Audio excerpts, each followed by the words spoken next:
Raison d'espérer. Saisi par la foi dans un monde brisé. Rebecca Piper, chapitre 7, la résurrection. Il n'existe pas de gens ordinaires. Vous n'avez jamais parlé à un simple mortel.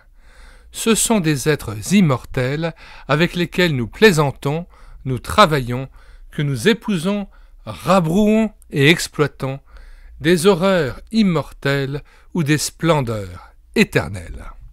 C.S. Lewis. L'un des cours que j'ai suivis à Harvard en tant qu'auditrice libre était intitulé « Système de relations d'aide ». Nous examinions le cas dans lequel le thérapeute, grâce à une technique psychodynamique, aidait un patient à mettre au jour une hostilité cachée envers sa mère. Le fait de donner un nom à son problème et de comprendre le mécanisme qui le rendait malade sembla décharger le patient d'un grand poids. Le professeur allait envisager le cas suivant. Rassemblant tout mon courage, je levai la main et dis « Je ne sais comment formuler ma question dans un langage psychologique adéquat, mais supposons que le client revienne quelques semaines plus tard et déclare « Je suis vraiment heureux d'avoir compris ce qui me préoccupait inconsciemment. C'est vrai, ma mère a fait des choses qui ont provoqué mon hostilité. Mais maintenant, j'aimerais transcender mon ressentiment. Je voudrais pouvoir aimer ma mère et lui pardonner. Comment y parvenir ? La psychothérapie psychodynamique peut-elle aider des gens qui ont ce désir ? Silence embarrassé. Puis le professeur répondit « À mon avis, le thérapeute dirait « Allons donc !» C'est déjà beaucoup d'être capable de franchir les systèmes de défense intérieure, de débusquer les problèmes profonds qui influencent notre comportement, de leur donner un nom, d'identifier nos angoisses, nos peurs et nos difficultés au niveau de leurs racines, et non plus à celui de leurs symptômes. Mais demander maintenant que cette hostilité disparaisse magiquement n'est vraiment pas réaliste.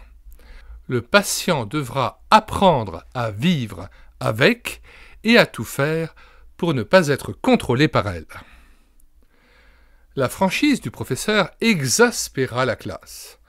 Un des élèves prit la parole. « Mais le but de la relation d'aide n'est-il pas, une fois le diagnostic posé et le mal nommé, de soulager la souffrance du patient ? Et qu'est-ce qui cause le plus de souffrance, sinon notre incapacité d'aimer et de pardonner à ceux qui nous ont offensés ?» Cette remarque suscita un vif débat.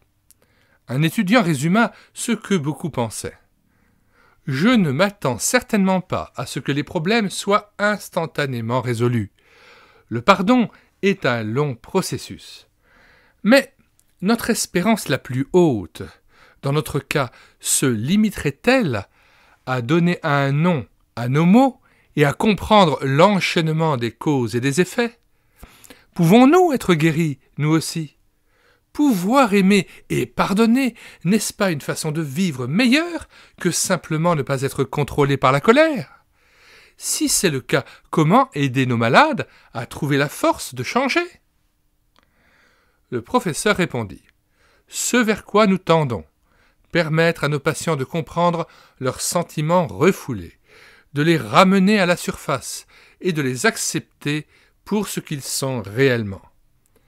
Alors, ne soyez pas obsédés par le désir de votre patient de pardonner. » Je levai de nouveau la main. « J'aimerais formuler 3 observations, dis-je.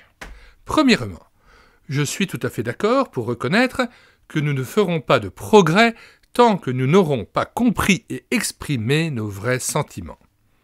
Mais, cette prise de conscience étant effectuée, comment empêcher que ces sentiments nous détruisent ? N'est-ce pas précisément pourquoi certains d'entre nous sont obsédés par l'idée du pardon ? L'homme en question avait besoin de découvrir qu'il éprouvait autre chose qu'un amour verbal pour sa mère. Or, après avoir débusqué et identifié son hostilité, comment pourra-t-il l'empêcher de le dévorer ? Ce ne sera certainement pas en prétendant qu'il ne ressent pas de haine ou que sa mère est parfaite. Deuxièmement, je me demande si, à votre avis, les paroles « aimez vos ennemis » ne seraient enracinées dans une névrose obsessionnelle.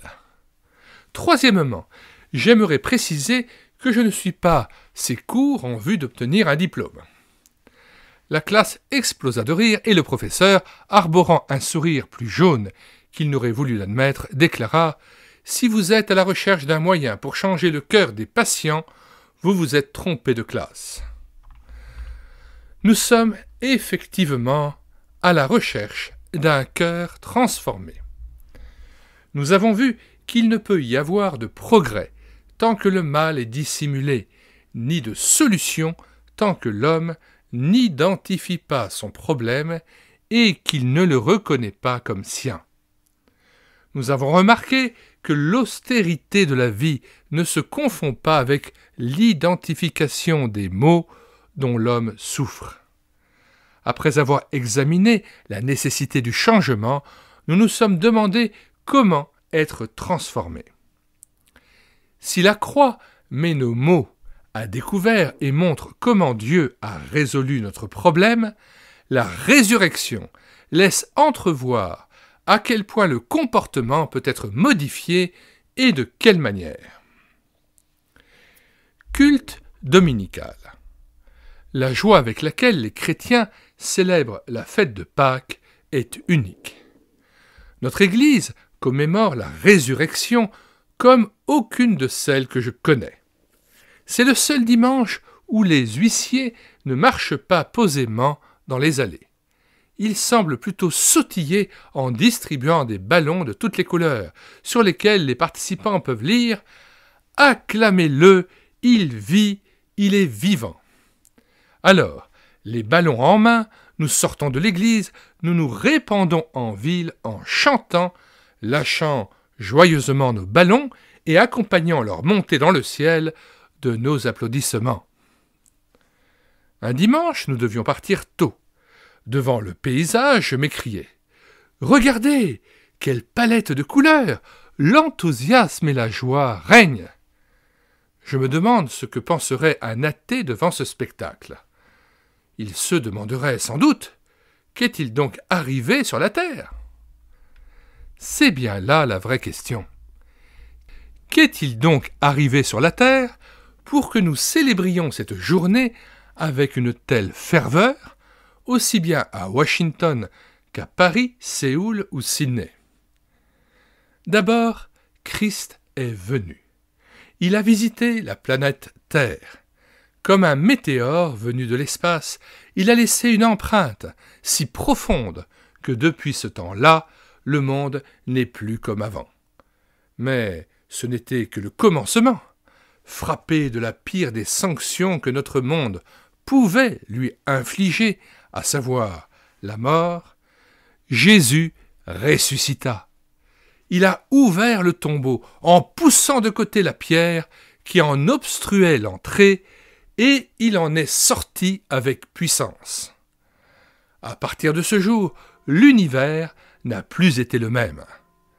Cette cavité creusée dans la roche, où tout homme aurait souffert de claustrophobie, est devenue le berceau de la liberté par la résurrection de Christ. Ces deux événements, la crucifixion et la résurrection de Jésus, ont transformé les choses. L'homme peut être blasé quant à la visite de Christ à notre planète, même sur un plan purement historique. Nous pouvons devenir très sectaires dans notre conception de Jésus, comme si la foi chrétienne était née à Nicée. Nous oublions que le christianisme a d'abord été accepté et proclamé par des juifs et non par des païens, que son lieu d'origine se situe en Orient et non en Occident. La question la plus souvent posée par la génération qui a suivi celle de Jésus était « Puis-je, en tant que païen, croire en Jésus ?»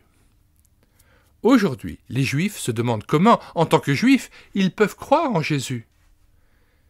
Quel retournement! Examinons brièvement en quoi la venue de Jésus a bouleversé le monde. La plupart des pays datent les événements en prenant comme référence la naissance de Christ. Israël est l'une des rares nations du monde à ne pas suivre le même calendrier pour la bonne raison que les Juifs ne reconnaissent pas Jésus comme Messie. Pour dater un événement de l'Antiquité, le calendrier juif indique BCE. Les touristes demandent souvent à leur guide israélien le sens de ces lettres. Il leur répond « Before the Common Era », c'est-à-dire avant l'ère actuelle, car le peuple d'Israël ne fait pas référence à Christ. Je ne peux m'empêcher d'être frappé par cet aveu. Jésus a tellement marqué l'histoire du monde que certains pays ont une chronologie qui refuse obstinément de tenir compte de lui. Mais la venue de Christ ne sert pas seulement à dater l'histoire. Sa vie a également marqué la littérature, les arts, la musique. Que resterait-il des œuvres de Bach, Handel et Mozart si on supprimait brusquement l'inspiration et les thèmes empruntés à la vie de Jésus? En considérant le niveau atteint par l'esprit humain dans les différentes formes d'art, nous pouvons nous demander si cette élévation n'est pas la conséquence de la venue du Christ. Que nous soyons ses adeptes ou non, force nous est de reconnaître que sa venue a laissé son empreinte partout. Avez-vous quelque chose à manger? Pour quelqu'un qui allait avoir un impact si décisif dans l'histoire, les premières apparitions de Jésus après sa résurrection sont plutôt discrètes. Si j'étais ressuscité des morts, je l'aurais certainement fait savoir avec plus d'éclat. Je serais entré dans le Colisée de Rome. J'aurais loué les services de l'orchestre philharmonique royal. J'aurais sollicité un producteur hollywoodien pour faire un film dont on se serait souvenu longtemps. Jésus n'a pas agi ainsi. Dans l'un des récits, Pierre se trouve dans une barque sur le lac de Galilée et aperçoit Jésus sur le rivage. Dans sa joie, l'apôtre saute dans l'eau et rejoint la rive à la nage. Que fait le Seigneur ressuscité en cette matinée, l'une des premières de sa glorieuse sortie du tombeau? Il prépare le petit déjeuner de Pierre. Pour dire vrai, nous aurions attendu quelque chose de plus solennel d'une apparition du ressuscité. Or, Jésus est là, tout simplement bien vivant, et semblant demander à Pierre « Comment veux-tu les œufs? Durs ou à la coque ?» Jésus ne fait pas du spectacle, mais il transforme les vies. Nous constatons un trait commun à toutes les apparitions du ressuscité. La vie de ceux qui ont rencontré Jésus vivant a été transformée. Puis Jésus se montre à ses disciples à Jérusalem. Si nous rassemblons les informations fournies par Luc et Jean, nous apprenons que, craignant leurs compatriotes juifs, les apôtres avaient verrouillé la porte de la pièce dans laquelle ils s'étaient retrouvés. Nous pouvons imaginer ces quelques hommes serrés les uns contre les autres dans cette petite chambre, les traits traduisant leur peur. Ils ne savent pas ce que l'avenir leur réserve, ils sont en plein désarroi et incapables de décider de ce qu'il convient de faire à présent. Soudain, Jésus se retrouve là, au milieu d'eux. Les épais murs de pierre n'ont pas pu l'empêcher d'entrer. « Shalom Aleichem » leur dit-il, ce qui signifie « la paix soit avec vous ». C'est la salutation habituelle, toujours en usage en Israël. Les disciples, terrifiés, croient voir un fantôme. Que fait alors Jésus pour les persuader que c'est bien lui, en chair et en os? Si Dieu l'avait voulu, il aurait pu leur faire savoir que Jésus était ressuscité en employant des moyens surnaturels. Il aurait pu faire souffler un vent impétueux et ébranler la terre. Les disciples se seraient alors regardés les uns les autres en se disant « Avez-vous remarqué ? J'ai l'impression qu'il est ressuscité. » En fait, la manière dont les événements se sont déroulés n'aurait pas pu être plus simple. Dans la narration de Luc, Jésus fait appel à leur sens physique. « Vous pouvez me voir, m'entendre, me toucher, leur dit-il en substance, constatant qu'ils ne croient pas encore. Jésus se fait apporter un poisson. Il le mange, puis leur demande « Un fantôme peut-il manger un poisson ?» Est-ce assez convaincant? À défaut d'une preuve de nature cosmique, nous aurions au moins pu espérer une bénédiction ou un acte religieux. Il n'est pas étonnant, comme le rapporte Luc, que, dans leur joie, ils ne croyaient pas encore. C'était trop beau pour être vrai.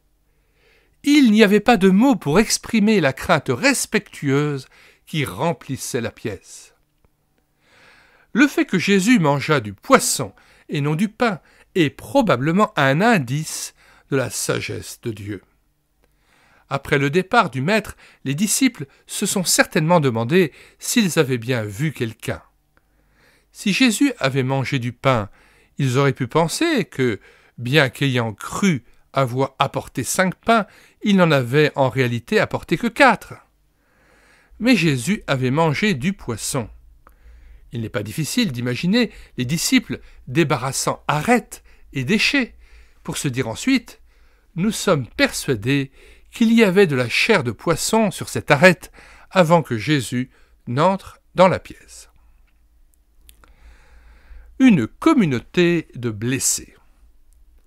Le compte-rendu que Jean donne de cette même apparition comporte 3 détails supplémentaires.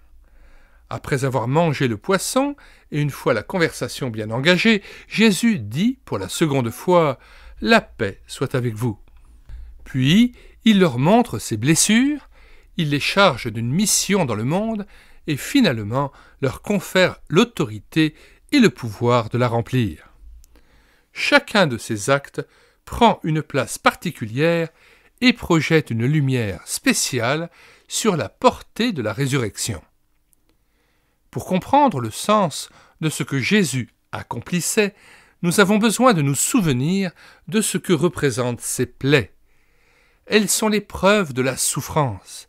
Elles témoignent des blessures consécutives aux brutalités, à la flagellation, aux clous enfoncés. Elles sont les séquelles de mauvais traitements sur le plan physique comme sur le plan émotionnel. Que représentent nos plaies humaines? Dans son excellent ouvrage sur le mariage, Harville Hendricks écrit qu'être humain, c'est être blessé. Nous sommes tous débordants de besoins enfantins non satisfaits, de désirs inassouvis en matière d'attention et de protection.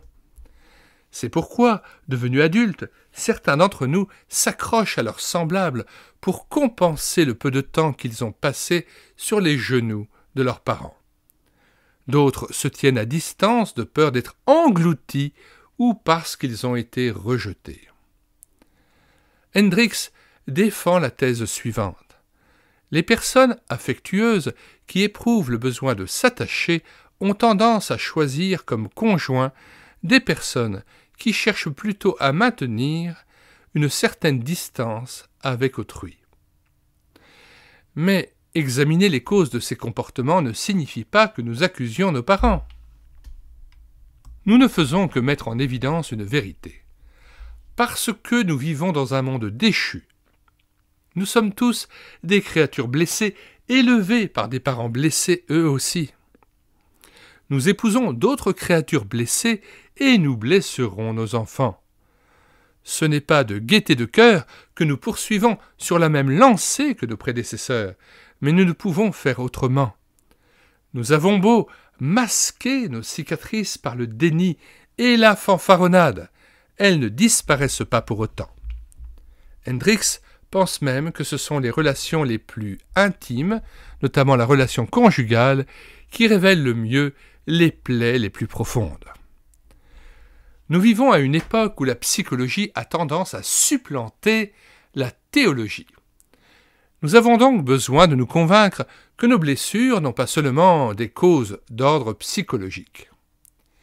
Et comme nous l'avons souligné tout au long de ce livre, la cause primaire de nos maux provient des désordres liés au refus de mettre Dieu au centre de notre vie.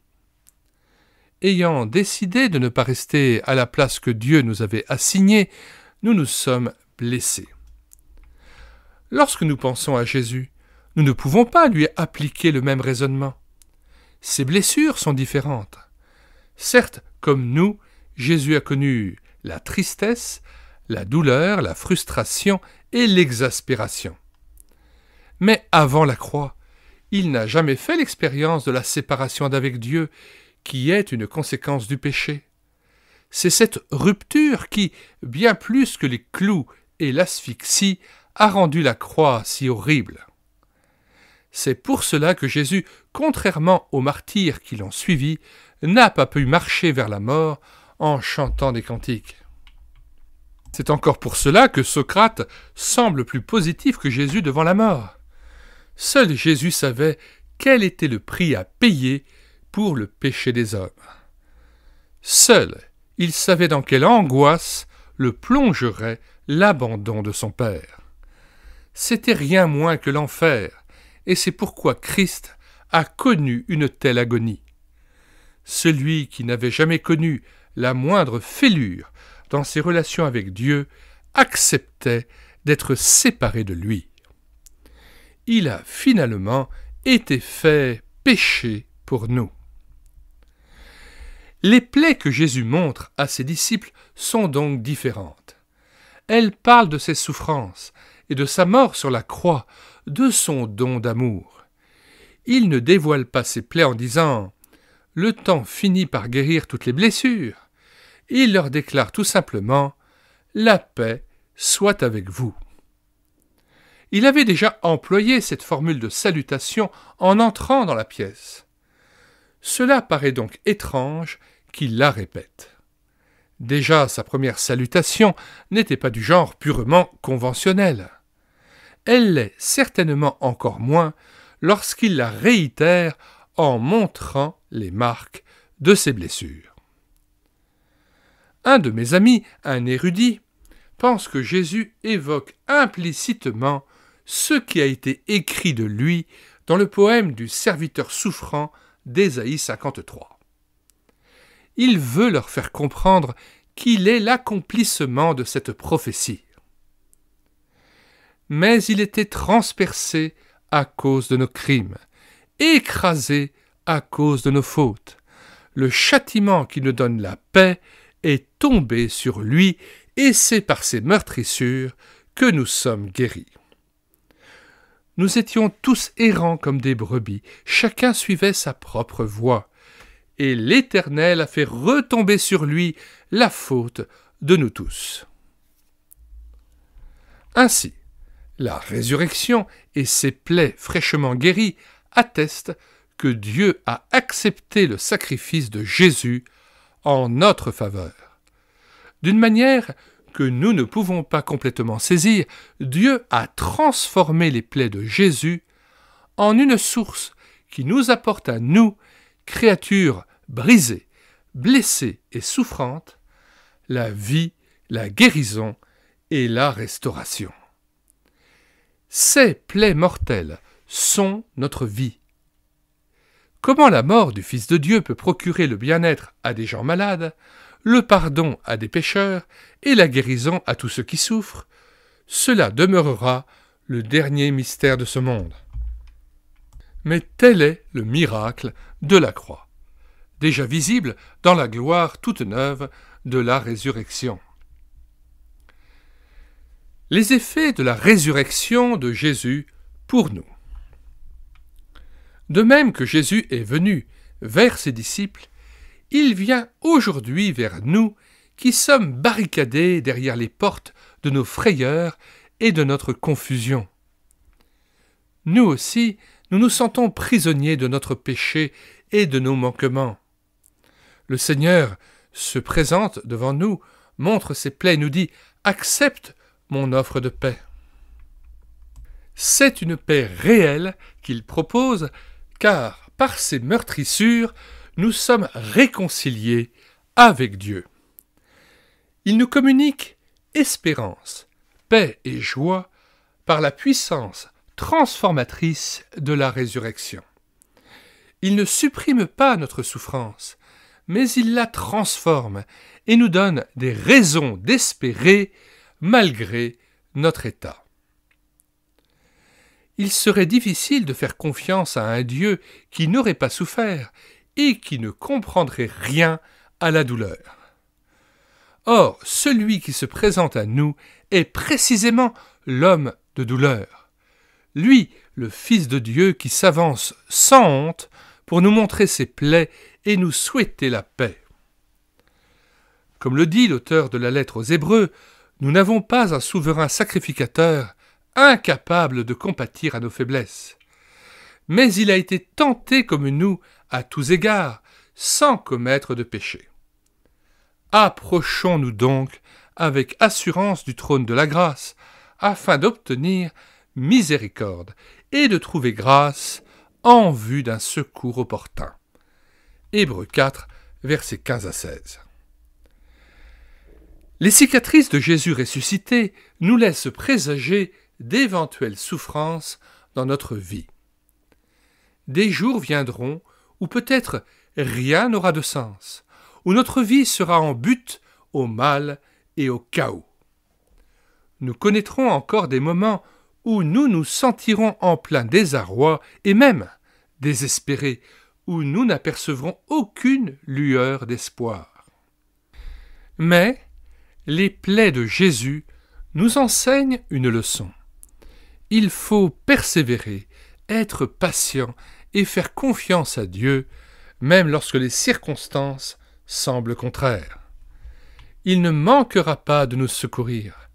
Peut-être ne supprimera-t-il pas la souffrance, mais il sera à nos côtés tout au long du chemin douloureux.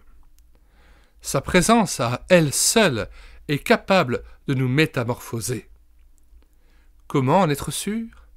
En se rappelant que la joie du matin de Pâques a été précédée de l'agonie du vendredi saint.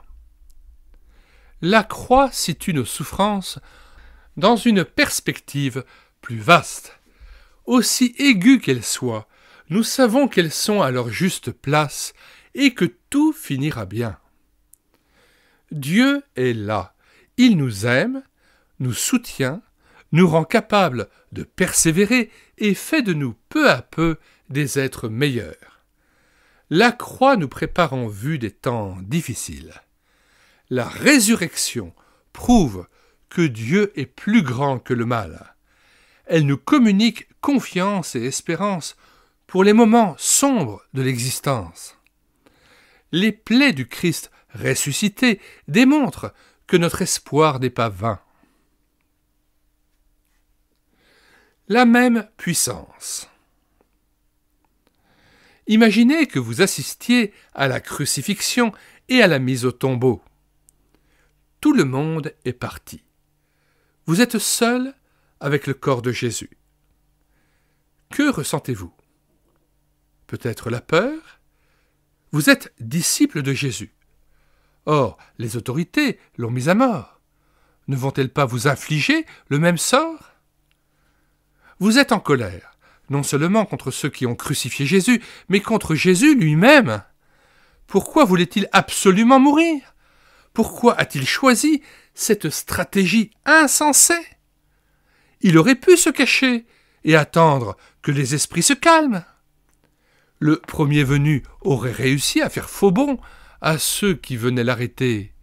D'ailleurs, ses assaillants ne sont-ils pas tous tombés à la renverse ? Il aurait été facile de se sauver à ce moment-là. Mais Jésus s'est délibérément livré à eux. Regardez-le maintenant, sa cause semble aussi désespérée que sa situation dans le tombeau. Vous l'avez vu accomplir des miracles, réchauffer votre cœur par la vérité, vous donner une espérance et un sens à votre vie que vous n'aviez jamais connu auparavant. Et maintenant, Il gît là, inerte et froid, incapable d'aider qui que ce soit. Soudain, vous entendez quelque chose bouger. Il fait sombre. Vous accusez donc votre imagination. Puis vous croyez entendre quelqu'un respirer. Rassemblant tout votre courage, vous vous dirigez vers l'endroit d'où proviennent ces bruits. Vous vous trouvez alors en face de Jésus, vivant, debout, rayonnant, vous tendant la main. Vous réagissez, comme la plupart des disciples, lors des apparitions de ressuscités. En jargon moderne, nous dirions que vous faites un trip. Mais est-ce si surprenant que cela ? Le pouvoir qu'il a fallu pour ressusciter Jésus d'entre les morts, pour faire asseoir ce cadavre, redonner vie aux cellules, insuffler de l'air dans les poumons vides, est le même que celui qui nous est donné pour recevoir Christ. Tout dans la résurrection nous parle de renouveau dynamique.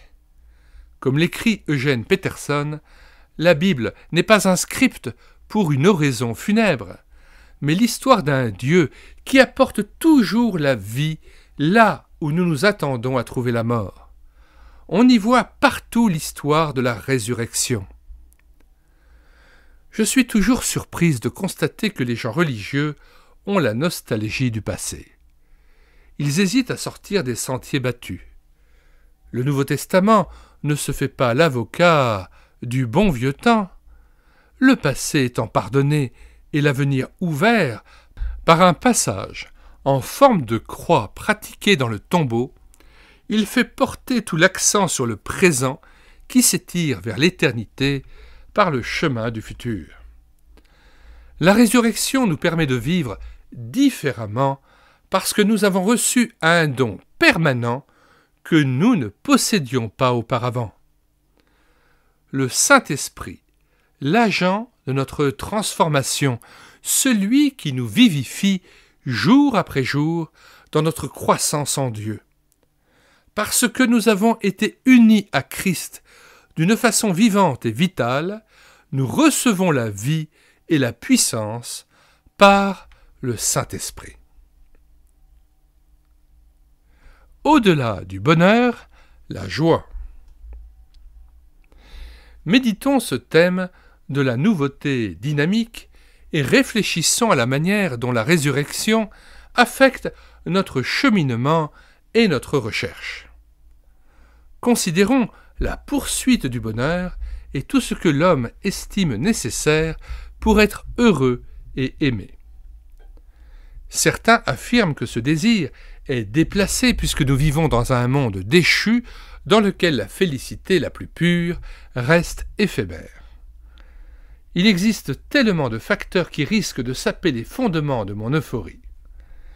Le temps, le changement, les drames de la vie. Il n'y a fondamentalement rien de mal à rechercher le bien-être, mais il faut savoir que la base sur laquelle nous voulons l'établir reste trop fragile. Tout cela est juste. Cependant, la Bible va au-delà, et sa réponse est inattendue. Pour elle, le bonheur ne suffit pas. Il ne s'ensuit pas que nous devions le rejeter. Au contraire, il faut viser plus loin, le dépasser pour atteindre la joie. C'est ce qu'a voulu Jésus. Je vous ai dit ces choses afin que ma joie soit en vous et que votre joie soit complète.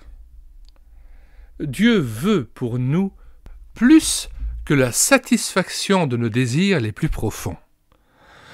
La joie se différencie du bonheur. La raison de son épanouissement est différente. De plus, elle est indépendante de nos circonstances. Enracinée en Dieu, alimentée par la puissance de la résurrection, elle n'est pas liée à un meilleur salaire, à la présence d'un conjoint parfait à nos côtés, au bon déroulement de la vie. La joie surpasse tellement le bonheur qu'elle est présente même dans les pires malheurs. Corrie ten Boom, qui eut à souffrir à Ravensbrück, ne se sentit certainement pas heureuse d'être internée dans ce camp de concentration, ce qui ne l'a pas cependant empêchée d'y expérimenter la joie. Au-delà de l'insécurité, l'amour. La manière dont Dieu répond à notre besoin d'être aimé constitue un bel exemple de cette nouveauté dynamique. La résurrection démontre que nous sommes bien plus qu'un corps physique. Nous avons été créés pour être remplis de l'esprit même de Dieu. C'est le contact avec l'amour de Dieu qui comble notre aspiration à être aimé, qui résout notre problème de manque d'assurance et remplit notre vide intérieur. C'est ce après quoi notre cœur soupirait sans le savoir. Dieu nous accueille tels que nous sommes. Il nous aime totalement et librement. Nous découvrons finalement l'amour que nous recherchions, un amour digne de confiance qui nous connaît intimement et nous chérit tendrement. Curieusement, notre quête de sexualité et de romantisme s'apparente souvent étroitement à notre quête de Dieu. J'ai mentionné précédemment le cas de 2 femmes qui ont connu de grandes déceptions dans l'amour romantique. Toutes 2 ont tenté d'oublier leurs symptômes. La première a décidé de rejeter à tout jamais l'idée d'amour romantique. L'autre, engagée dans une liaison adultère avec un homme marié, voulut aller encore plus loin. La sexualité est une mauvaise chose. Elle ne fait que nous asservir et nous plonge dans des difficultés inouïes. J'avais pensé que ma conversion à Christ me libérerait de mes pulsions sexuelles. À en juger par l'intérêt que je porte à la sexualité, je suis loin de la maturité spirituelle. Vous ne pouvez pas davantage étouffer votre besoin sexuel que vous ne pouvez vous empêcher de respirer. Qui a jamais prétendu que le fait de devenir chrétienne dessécherait votre vie sexuelle? Puisque l'instinct sexuel conduit à une forme d'esclavage, je dois lutter contre lui. Non! C'est contre l'asservissement que vous devez lutter. Vous ne pourrez jamais vous empêcher d'être une créature sexuée. Votre tort est de tout ramener à la sexualité. Après quoi soupirez-vous? Très certainement à être l'objet d'attention et à jouir d'une intimité sans ombre. Mais vous n'avez sans doute pas tenu compte de votre soif de Dieu. Je comprends pourquoi vous avez cherché à combler votre vide par le moyen d'une liaison sentimentale illicite. L'amour romantique et l'épanouissement sexuel sont très proches de ce que nous désirons. Et il est beaucoup plus facile de trouver une solution qui satisfasse rapidement et instantanément nos aspirations que d'aller vers Dieu. Voyez-vous, Rebecca, j'ai besoin d'un homme qui me prenne dans ses bras. Je ne pense pas que Dieu soit suffisant. Vous avez raison, j'ai envie de relations sexuelles, j'ai envie d'amour, j'ai envie d'être choyé. Ne me dites pas que Dieu et la prière peuvent combler mon aspiration. Mais vous avez des relations sexuelles autant que vous voulez. Si les rapports sexuels et l'amour romantique étaient la vraie solution à ce que vous recherchez, vous ne seriez pas dans ce pétrin. Je ne prétends pas que tout ce dont vous avez besoin, c'est Dieu. Je dis simplement que vous languissez à mort dans un domaine et que vous reportez tous vos besoins, y compris votre besoin de Dieu, dans un autre domaine. Et plus vous exigez intensément que cet aspect de la vie comble toutes vos aspirations, et plus vous aiguisez votre faim et augmentez vos tourments. Vous affirmez être tiré de la terre seulement. J'affirme, quant à moi, que vous avez aussi reçu un souffle céleste. Ce que ces femmes désiraient, c'est ce que nous désirons tous. Au plus profond de nous-mêmes, nous avons envie d'être choyés, compris et aimés. Nous aspirons à l'intimité, à des liens solides. Nous recherchons des relations humaines ouvertes et affectueuses, mais nous restons sur notre faim. Nous ne nous sentons que partiellement satisfaits. Pourquoi l'amour humain ne suffit-il pas? La résurrection établit que nous ne sommes pas seulement des êtres physiques et psychiques. Nous sommes également des créatures spirituelles assoiffées de Dieu.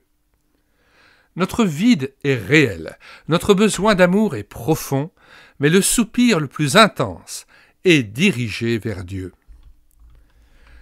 Comme l'écrit Lewis, nous devrions à peine oser exprimer notre besoin d'être l'objet d'attention. Mais nous languissons, le sentiment d'être traités comme des étrangers dans cet univers, le désir d'être reconnus, de découvrir des éléments de réponse, de combler le gouffre béant qui s'est creusé entre nous et la réalité, tout cela fait partie intégrante de l'inconsolable secret. Ce que la Bible révèle, c'est que notre nostalgie chronique, notre aspiration à être rattaché à quelque chose dans l'univers, quelque chose dont nous nous sentons coupés, notre désir de nous retrouver de l'autre côté de la porte, dont nous avons toujours seulement vu le côté extérieur, tout cela n'est pas le résultat d'une imagination névrosée, mais l'indice le plus décisif de notre condition réelle. Quand finalement nous serons introduits à l'intérieur, nous goûterons une gloire et un honneur qui surpasseront tout mérite et nous serons guéris de notre ancien mal. Mais il n'est pas facile de trouver Dieu, de prier, d'adorer.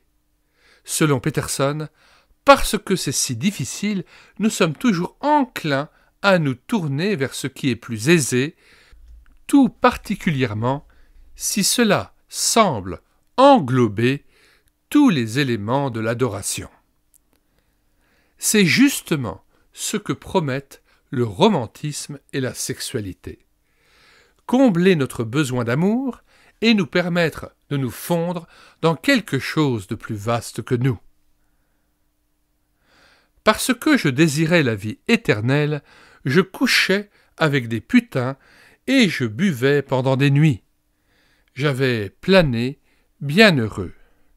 Mais le matin, j'avais dans la bouche le goût amer de la condition mortelle, reconnaît Clamence, page 108-109. Sacrilège, nous écrions-nous. Comment un être qui aspire à la vie éternelle peut-il finir dans le lit d'une prostituée? C'est plus simple qu'on peut l'imaginer. L'aspiration à la vie éternelle jaillit de la prise de conscience que nous sommes incomplets. Cette partie manquante de notre être nous pousse à la rechercher dans la fusion avec autrui, dans l'extase, dans l'intimité. Comme nos désirs romantiques sont en parallèle si étroits avec ce qui semble faire défaut à notre esprit, nous sommes facilement entraînés sur une fausse route. Quelle était l'erreur de Clamence de vouloir étancher sa soif intérieure par le romantisme et la sexualité? Il se servait de ces choses comme des substituts de Dieu. C'est une façon déviée d'adorer. Son tort ne résidait pas d'abord dans l'immoralité sexuelle, mais dans le sacrilège spirituel. La Bible dévoile un secret. Elle l'a mis en pleine lumière par la résurrection. L'amour que nous cherchons désespérément au niveau de la chair ne peut être satisfait qu'au niveau de l'esprit. D'ailleurs, plus nous nous efforçons d'assouvir notre besoin par nous-mêmes, plus nous serons frustrés. Ce besoin deviendra une obsession qui intensifiera encore notre soif initiale. Soyons honnêtes.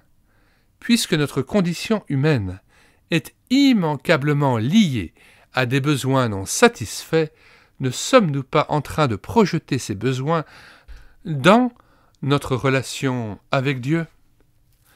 Celui-ci serait-il essentiellement notre grande compensation au ciel? Il est vrai que nous projetons en Dieu une grande partie de nous-mêmes, notamment nos besoins émotionnels. L'Écriture nous encourage à le faire. Le mystère ne se situe pas dans le fait que nous agissions ainsi, mais dans l'efficacité de cette démarche.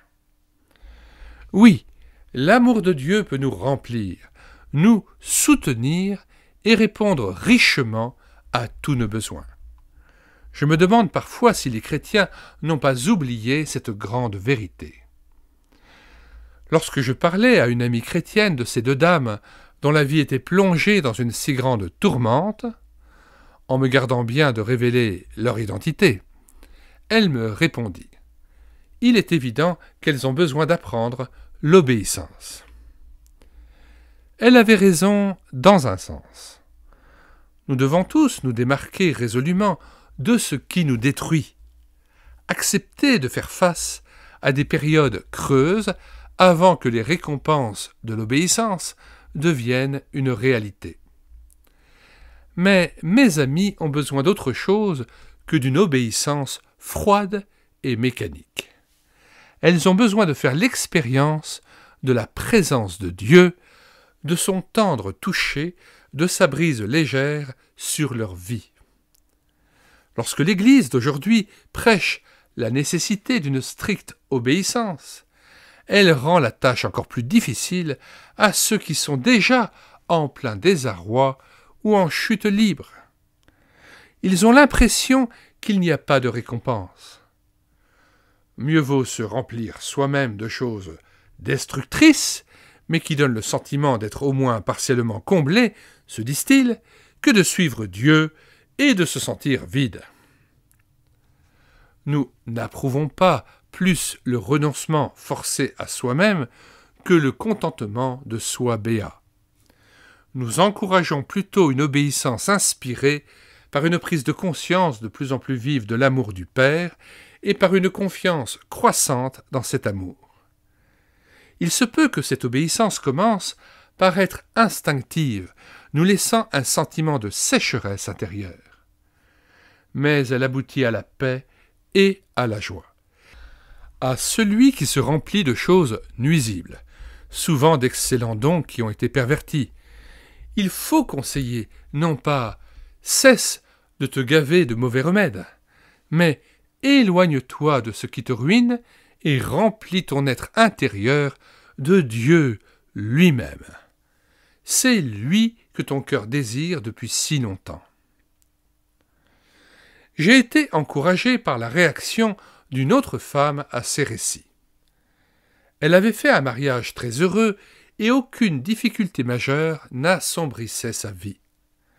Elle me dit « Je sais exactement après quoi ces femmes soupirent. » Même dans la meilleure des unions conjugales et dans la vie la mieux remplie, il reste un vide que Dieu seul peut combler. Si nous n'offrons pas à Dieu l'accès à notre être le plus profond, si nous refusons de le mettre au centre de notre vie, nous qui sommes enclins à suivre la première satisfaction rencontrée, nous finirons par devenir des chrétiens médiocres, dépourvus d'enthousiasme et de zèle. Nous poserons sur les nécessiteux qui nous entourent un regard gêné, sans compassion, parce que notre expérience de Dieu est superficielle. Les deux premières femmes répondraient probablement qu'il est facile pour la troisième de parler ainsi. Mais celle-ci fait allusion à une connaissance pleine et entière de Dieu, et non aux notions vagues et creuses qui sont parfois les nôtres. C'est bien vrai que certaines personnes n'ont jamais été aimées comme elles le souhaitaient. Des gens doivent vivre avec des blessures brûlantes. La foi chrétienne n'a jamais prétendu le contraire. Il n'en demeure pas moins vrai qu'il existe un amour divin qui, si nous lui sommes ouverts, nous envahit de plusieurs manières, attendues ou inattendues. Il se peut qu'il nous inonde, non comme nous l'avions espéré, mais d'une façon ou d'une autre, l'amour de Dieu se communique à nous. Cet amour qu'il nous offre, qui nous remplit et nous guérit, est le résultat de la résurrection. En fait, si nous considérons dans les évangiles les promesses de récompense et la nature exceptionnelle de celle-ci, nous pourrions penser que notre Seigneur juge nos désirs non pas trop audacieux, mais plutôt trop modestes.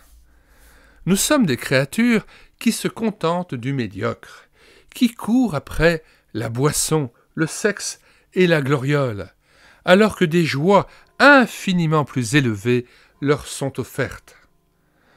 L'homme ressemble à un enfant qui persiste à vouloir trouver son bonheur en faisant des pâtés avec la boue au bord d'une flaque d'eau et qui refuse un séjour au bord de la mer parce qu'il ne peut le concevoir. Nous nous satisfaisons à bon compte trop facilement. Maintenir la tension. En évoquant la joie dans le malheur, ou les temps de sécheresse dans l'obéissance, alors que nous apprenons peu à peu à nous confier dans l'amour de Dieu, la Bible fait preuve d'un réalisme et d'un équilibre extraordinaires. Nous ne sommes pas seulement exhortés à nous réjouir, et certainement pas à nous contenter d'être heureux quand tout va bien, mais à nous réjouir au sein du malheur. Il est bon de le rappeler à propos de la résurrection, car nous serions sinon facilement ébranlés. Il est vrai que nous ne sommes plus ce que nous étions, mais il est vrai également que nous ne sommes pas encore ce que nous serons. Nous vivons entre deux époques, entre ce que nous sommes maintenant et ce que nous serons lorsque Christ reviendra. Même la puissance de résurrection qui nous anime n'est qu'un acompte de ce qui a été promis. Je vais illustrer ce besoin de vision équilibrée par la mention de deux amis. Le premier est une personne exquise qui respire une joie et un enthousiasme authentique pour Dieu. Il m'a beaucoup appris sur l'importance de la louange et de l'adoration. Mais un jour, il est arrivé en trombe chez nous, irrité de ce qu'un gérant de station-service les traitait avec mépris et indifférence. « Vous n'imaginez pas l'attitude du pompiste, dit-il essoufflé. Il était vulgaire et odieux. » Je lui répondis que je connaissais l'homme en question et qu'il était réputé pour son comportement désagréable. « Après tout, reprit-il, je n'ai pas à en tenir compte. Je lui ai dit que je n'acceptais pas son attitude agressive et j'ai démarré. De quel droit s'est-il permis de me traiter de la sorte? Il a dépassé les bornes. » « Pourquoi n'en avait-il pas le droit ? Demandai-je. « Parce que je suis à Christ. » Au vu de ce qu'on a fait à Jésus, je dirais plutôt que vous avez eu de la chance. N'y a-t-il pas un peu de colère dans vos propos? Cet ami mène une vie de prière remarquable. Il a connu d'extraordinaires exaucements et remporté de grandes victoires spirituelles. Il déborde de reconnaissance et celle-ci jaillit vraiment de son cœur. Pourtant, lors de rencontres plus importantes que celles évoquées plus haut, je l'ai rarement entendu admettre son péché. Je ne me souviens même pas qu'il ait pu un jour reconnaître qu'il était en tort. Ces réactions reflètent certainement sa nature, mais elles sont aussi la conséquence de certains postulats théologiques dont il n'a pas conscience. Il insiste longuement sur le sens et les bienfaits de la résurrection, mais glisse rapidement sur l'importance de la croix. Sa conception de la vie chrétienne met l'accent sur la nouvelle créature que nous sommes en Christ, mais elle occulte l'ancienne. Elle voit l'être transformé, mais ne voit plus la vieille nature, toujours pécheresse. Elle s'appesantit sur le « ne plus », mais ignore le « pas encore ». Ceux qui partagent ce point de vue ne prétendent certes pas qu'ils ne pêchent plus. il souligne cependant que si nous péchons, c'est contre nature, car l'Esprit de Dieu habite en nous. L'être nouveau et véritable que nous sommes désormais est tellement transformé qu'il est presque inaccessible au péché. Mais ne plus concevoir le péché que comme une simple menace ouvre la porte au déni. Le péché est si perfide qu'afin de rester caché, il ne manquera pas de nous encourager à la louange au détriment de la repentance. L'autre amie est non moins dévouée et sincère dans son amour pour Dieu. Mais le message qui émane d'elle est le suivant. « J'ai encore succombé. Je suis vraiment une pécheresse de la tête aux pieds. Que puis-je faire? Mon cœur est tortueux et mauvais, mes motivations sont complexes et obscures. Comment Dieu peut-il m'accepter? Je confesse toujours les mêmes fautes. Je souhaiterais marcher de façon plus victorieuse. » Elle adopte une attitude opposée à la personne précédente. Elle insiste sur ce que la première ignore et ignore ce sur quoi la première insiste. Le premier voit tout à travers la résurrection, la seconde tout à travers la croix. Lui jure par le « ne plus », elle par le « pas encore ». Pour lui, le verre est à moitié plein, et pour elle, il est à moitié vide. Mais, plus je l'écoute, plus je me demande où est la joie, la liberté et la victoire qui sont nôtres en Christ. Sa conception de la maturité spirituelle frôle dangereusement le trouble psychologique. Elle donne l'impression que tout dépend de son obéissance. Elle ne prétend pas que notre responsabilité humaine ne soit pas d'une importance vitale, mais elle fait rarement mention de l'efficacité de la grâce pour nous transformer. Son attitude se focalise essentiellement sur le péché. Que pouvons-nous tirer de ces deux exemples? Si nous voulons nous attacher aux vérités bibliques dans un monde déchu, nous devons respecter cette double tension et conserver un juste équilibre. La résurrection opère un changement substantiel et radical ici et maintenant. Mais, à cause de la présence du péché, la bataille ne cessera jamais jusqu'au retour de Christ. Un frère africain l'a bien compris. Lorsque, un jour, je lui demandai comment il allait, il me répondit avec un sourire en coin, en pleine repentance et au comble de la joie, ma sœur. Témoigner de la puissance de la résurrection dans nos vies signifie-t-il ne faire état que de victoire et de succès? Ou pouvons-nous associer la puissance et la présence de Dieu aux circonstances les plus catastrophiques? Souvenons-nous de ce que Jésus a déclaré à ses disciples. « Comme le Père m'a envoyé, moi aussi je vous envoie. » Jean 20, verset 21. Comment Jésus a-t-il été envoyé? Il a été envoyé pour souffrir avec un monde souffrant. Et dans son amour pour ce monde, il s'est tellement identifié à lui qu'il a été prêt à mourir pour lui. Il nous envoie pour guérir, tout en nous guérissant nous-mêmes dans ce processus. Nous sommes envoyés comme des êtres qui ont fait l'expérience du brisement et de la vulnérabilité, mais qui connaissent aussi la puissance vivifiante et transformatrice de la résurrection dans leur vie. Bien que n'étant pas encore parvenus au terme du voyage, nous sommes sur la bonne voie et cela nous réjouit.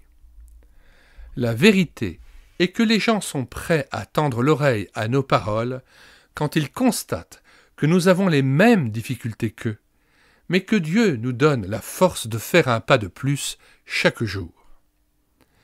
Ils sont capables de discerner si le mot de paix qui sort de nos lèvres est passé par le creuset de l'épreuve. Une réelle puissance se dégage d'un témoignage purifié par le feu. La plupart des gens veulent savoir si la foi en Dieu a une incidence sur la manière de vivre. Jésus peut-il les aider, leur donner une orientation, un but, des directives et la force dont ils ont besoin pour leur vie? Lorsque nous sommes capables de répondre oui, pour avoir nous-mêmes fait l'expérience personnelle de sa puissance au milieu de la souffrance, nous faisons naître un espoir chez nos interlocuteurs. Dieu se sert de nos plaies pour s'approcher des autres blessés comme nous. Nous sommes envoyés comme des guérisseurs, entre guillemets, guéris, des chrétiens qui permettent à Dieu d'utiliser leurs blessures cicatrisées pour sa gloire. Je m'adressais un jour à un auditoire de femmes riches issues des classes supérieures. La dame qui me présenta était impeccablement vêtue, gracieuse, charmante. Je devais parler du péché. Et pendant ces quelques mots d'introduction, je me souviens avoir pensé « Je sais que cette doctrine est vraie partout et dans tous les milieux, mais il est quand même difficile d'y croire quand on a en face de soi des gens qui ont l'air tellement parfaits et si bien équilibrés. » J'étais sûr que la présentatrice elle-même était loin de se douter de ce que je dirais.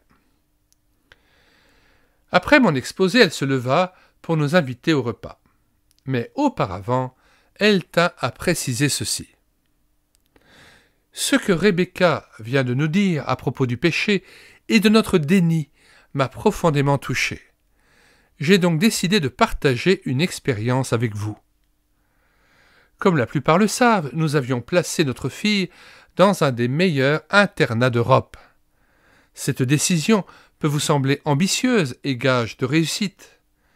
Mais ce que vous ignorez, et ce que j'ai accepté comme une réalité depuis peu seulement, c'est que notre fille est une toxicomane profonde. 3 semaines avant Noël, j'ai finalement compris qu'aucune école au monde, pas même la plus réputée, n'était capable de la délivrer de la drogue. Nous l'avons alors placée dans un centre spécialisé. 2 fois par semaine, mon mari et moi prenons l'avion pour lui rendre visite. Nous-mêmes avons suivi une formation similaire à celle des alcooliques anonymes. C'est parce que je suis partiellement guéri que j'ai été en mesure de vous parler ainsi. C'est la première fois que je fais état de notre problème. J'ai longtemps cru que mon refus d'en parler était motivé par le souci de protéger la réputation de ma fille. Ce n'est que partiellement vrai, car j'ai découvert que je cherchais également à sauvegarder ma réputation. Ce que je tiens à vous dire, c'est que je ne suis pas une mère parfaite et que mon foyer n'est pas un foyer chrétien sans lacune. Nous avons des difficultés et nous ne sommes pas prêts d'en voir le bout. Mais je témoigne devant vous que jamais Dieu n'a été plus réel dans ma vie. Il m'a donné la paix intérieure au sein des pires bouleversements, l'espérance au milieu des pires souffrances, et il donne la force nécessaire à chaque journée. Je sais plus que jamais que mon Rédempteur est vivant. Elle s'assit. Pendant quelques instants, personne ne bougea ni ne parla. Puis je vis les unes après les autres les femmes se tourner calmement vers leurs voisines et leur exposer leurs propres souffrances. Toutes ces dames élégantes sortirent des mouchoirs de leurs sacs à main pour essuyer les larmes qui roulaient le long de leurs joues. La présidente de séance avait rendu témoignage à la puissance de la résurrection au creux même de ses plaies les plus vives. À cause de cela, elle fut en mesure d'insuffler une nouvelle espérance dans le cœur des autres femmes. Vivre en nouveauté de vie. La vie de résurrection ne manquera pas de remodeler toute chose en nous. Elle transformera nos valeurs, nos attitudes, notre perception de nous-mêmes et des autres. La nouvelle vie de Christ imprégnera notre conscience et se manifestera dans tout ce que nous accomplirons. Suivre Jésus, c'est voir toute chose sous un angle nouveau, au grand scandale des autres parfois. nous nous démarquerons de la norme habituelle. Comment ce changement intérieur se traduit-il dans la vie de tous les jours? Lors d'une série de conférences que j'avais données loin de chez moi, je logeais chez une dame que je nommerais Catherine. Je lui demandais comment elle était arrivée à la foi. Elle avait grandi dans un milieu épiscopalien peu pratiquant, elle avait fréquenté l'église pendant ses vacances, mais la question d'une foi personnelle ne lui avait jamais effleuré l'esprit. Peu à peu, elle s'était cependant rendue compte qu'il manquait une dimension à sa vie. Bien que comblée sur le plan matériel, elle avait ressenti un vide intérieur indéfinissable. À la même époque, elle avait commencé à s'interroger sur le comportement remarquable de sa bonne. Depuis 10 ans déjà, Claire venait travailler chez elle et elle faisait un peu partie de la famille. Catherine enviait la sérénité et la joie qui rayonnaient de Claire. Il arrivait à la bonne de chanter en lavant le sol de la cuisine. Pourquoi se sentait-elle poussée à chanter en accomplissant une tâche aussi servile? Plus Catherine observait son employé, plus elle se demandait quelle était la source de sa paix. Un jour, elle la questionna sur le secret de son contentement. Claire rendit témoignage de sa foi. Catherine décida alors, elle aussi, de suivre Christ. Mais ce qui m'a le plus frappé dans ce récit, c'est la suite. Catherine commença à avoir de sérieux problèmes avec sa fille adolescente.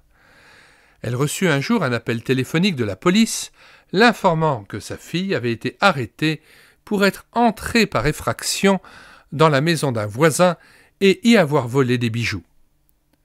Au moment de son arrestation, les policiers avaient découvert de la cocaïne dans son sac. Catherine revint de la prison abattue et en larmes. Elle raconta à Claire ce qui s'était passé. « Claire, que dois-je faire? Comment aider ma fille? N'est-ce pas déjà trop tard? Je suis totalement désemparée, dit-elle en sanglotant. La servante lui répondit. Jésus est déjà mort pour votre fille. Il est donc inutile que vous vous laissiez mourir à votre tour. Mais vous semblez ne pas me comprendre, protesta Catherine. J'ai prié et prié pour ma fille, et rien n'a changé. Depuis combien de temps priez-vous pour votre enfant? Demanda Claire. Au moins depuis 6 mois, depuis que je suis chrétienne. Cela fait combien de temps que je travaille chez vous? 10 ans. C'est exact. Eh bien, pendant 9 ans et demi, j'ai été sur mes genoux à récurer le sol et à prier pour votre conversion. M'avez-vous entendu me plaindre parce que l'exaucement de mes prières tardait? Ne bousculez-vous pas Jésus. Laissez-lui le temps, soyez patiente et priez. J'essaie de prier, et pour cela je m'inspire de mon livre de prière, mais je n'ai pas l'impression que cela serve à grand-chose. Vous appelez prier ce marmonnement que j'entends? Mais Claire, comprenez-moi, je suis à bout. Nous allons nous entretenir de ce qu'est vraiment la prière. Laissez-moi vous apprendre ce que je sais. Le nettoyage peut attendre. Avez-vous une Bible? Catherine était au comble de la surprise. Elle savait que son employé était illettré. Elle alla rapidement chercher sa Bible, tout en craignant de mettre Claire dans l'embarras. Mais, à son grand étonnement, Claire commença à déambuler dans la pièce, en levant les mains et en chantant les psaumes, mot à mot d'une belle voix limpide. « Celui qui habite sous l'abri du Très-Haut repose à l'ombre du Tout-Puissant. Je dis à l'Éternel, mon refuge et ma forteresse, mon Dieu en qui je me confie. » Puis, elle se tourna vers Catherine et lui indiqua le psaume qu'elle chantait avant d'en entonner un autre. Je m'imagine la scène. Claire parcourant calmement la salle de séjour en chantant et Catherine essayant de l'imiter en lui emboîtant le pas. Le jour suivant, au moment où j'allais sortir, Claire arriva. Nous avons bavardé quelques instants attablés dans la cuisine. Je lui dis combien j'étais ému par l'influence qu'elle exerçait dans la maison. « Oh, Rebecca, répondit-elle, si vous saviez combien de fois j'ai déploré la pauvreté de cette demeure. » Pauvreté ? La maison était pleine de tapis persans, de cristal de baccarat et d'antiquités hors de prix. Quelle démonstration de la puissance de la résurrection ! C'est ainsi que Jésus renverse l'échelle des valeurs.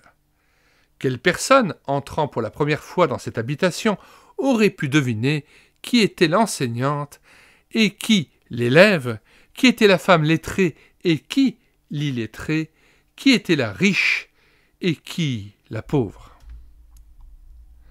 Être disciple de Jésus, c'est voir la vie sous un jour nouveau et la vivre avec une énergie nouvelle. Cette autre perspective et cette autre puissance découlent de la résurrection.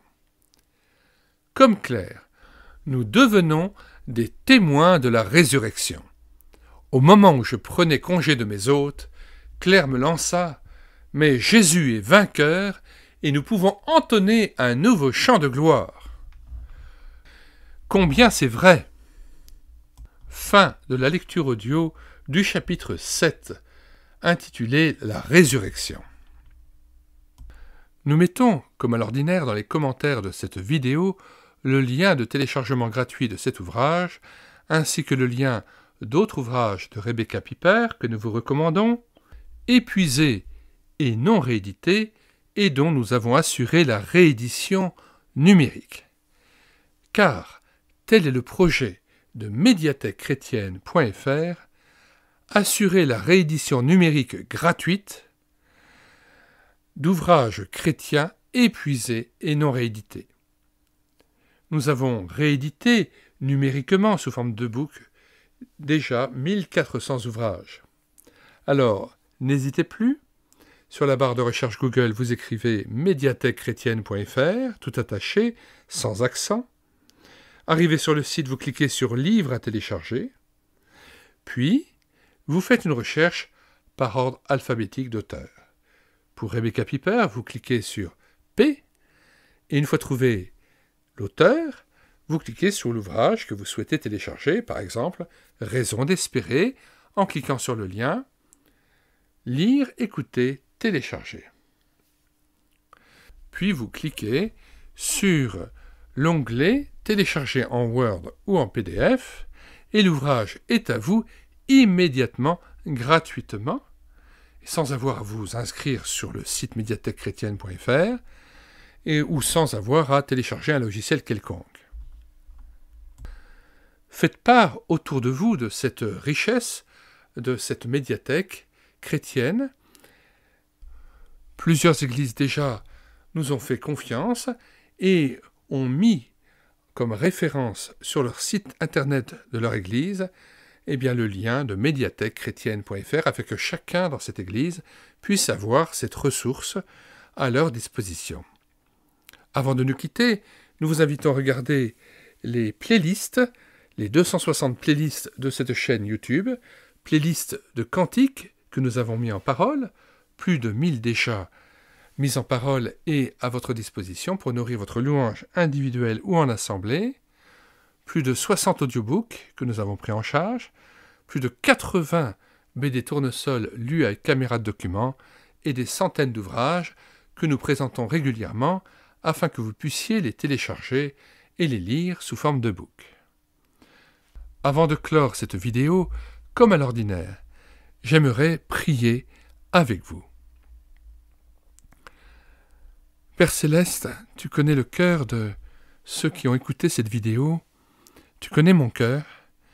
Je te loue de ce que tu m'as transmis, ton esprit de résurrection, ton Esprit Saint, et je te demande de me renouveler et de me donner de connaître la puissance de ta résurrection et la communion de tes souffrances. Seigneur, apprends-moi aussi à persévérer dans ton alliance, à aller au-delà de sentiments de découragement, malgré la souffrance, malgré les difficultés qui se dressent devant moi. Je te loue de ce que tu manifestes cet esprit de résurrection afin de glorifier ton Père céleste, et nous avons vraiment à cœur ta gloire, Père céleste. Veuille sauver aussi mes auditeurs, veuille les consoler, leur donner de croire en la bonne nouvelle de Jésus-Christ. Mort pour leurs péchés et ressuscité d'entre les morts, nous ayant ouvert un chemin vivant au travers du voile déchiré, nous permettant de vivre cette communion avec toi et cette joie indépendante des circonstances. Seigneur, fais-nous tressailler de joie dans la perspective de cette vie éternelle vécue en ta présence. Nous, comme étant ton épouse, et toi l'époux.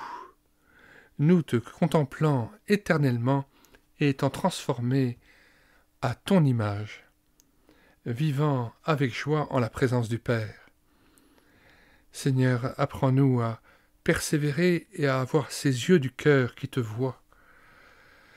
Nous te louons et te bénissons, Père Céleste, de ce que tu nous as donné le Fils et de ce que tu communiques, cette puissance de vie, ces fleuves d'eau vive qui coulent au travers de nous afin que nous transmettions cette vie de Jésus. Amen.